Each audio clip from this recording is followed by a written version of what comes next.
sides will accelerate their attack on the alternative media and on the real media, and internet censorship will intensify. And as they said 4 years ago in the White House documents that are public by the White House regulations czar, Cass Sunstein, they're going to fund FBI operatives, that's the main group that does it, to pose as online talk show hosts. They'll even be given platforms to create constant infighting, Hal Turner style, to claim everyone is a Fed but themselves, and to create hoaxes in the media in hopes that other media picks up on the hoaxes so they can be discredited. And you're going to see just massive intensification of that in 2014. I want to go to your phone calls. It's just that I'm sitting here brainstorming, thinking about what I really think is going to happen in 2014. Even though they failed and midterm elections are coming up, they're not going to give up. They might, if they stage another false flag, and I really think that Sandy Hook has the earmarks. We don't know exactly what happened, but we know there was a stand down. The Aurora shooting is absolutely mind control, 100%, no debate. Signed, sealed, delivered. So is the Boston bombing. We've already hashed over all that. They could go with a nuke of a major city or a bioweapon release, or they could shoot up a mall and kill 200 people. Have a team go in, lock down a mall systematically it'll be a foreign mercenary team. It's just hard to get people that'll actually do that because they know whoever does that's going to be killed later. But they do have some teams that they may be able to get teams that'll do it. And then they'll have guys tied up in a storage room, 3 patriots, 3 gun owners, guys they've set up, guys that they thought were joining a militia. It'll be guys that think that this is how they work. I'm not saying this will happen. This is a scenario. It'll be guys that think they're joining a militia. It'll be 3 vets, 4 vets. And they'll think they're going to meetings and for militia training in case America collapses to maintain order. These guys will be people that don't have a lot of family, so they can grab them, drug them up for a few weeks to get them electroshocked and drugs so they don't know who they are. Just so they're confused and can't defend themselves, they'll be kept after the brainwashing in a coma state until the day of the event. And then at midnight, they'll roll into the storage area at a front company in a mall or a business area they control.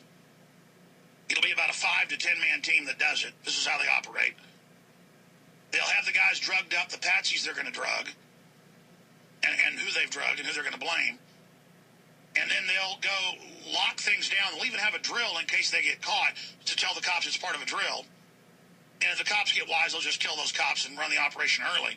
And then they'll shoot a couple hundred people. They want a big number. And then it'll all be coincided with the guys wearing off from the drugs.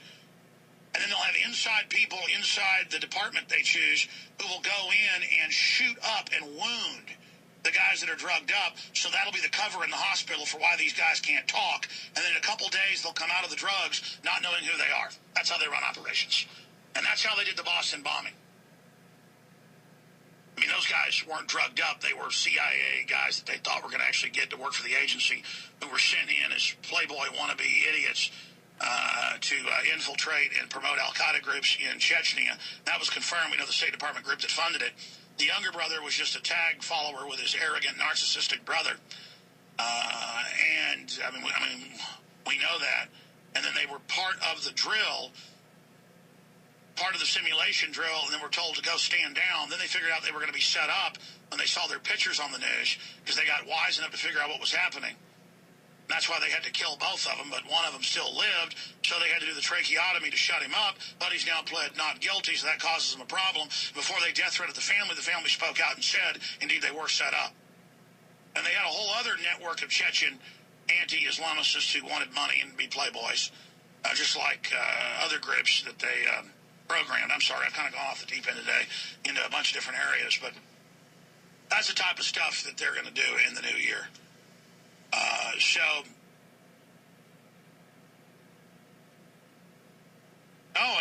A new bombing.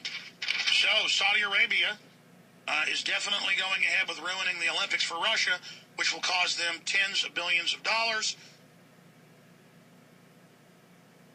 Novostat reports 1 person was killed and 2 injured in a roadside bombing in Russia's North Caucasus Republic of Dagestan.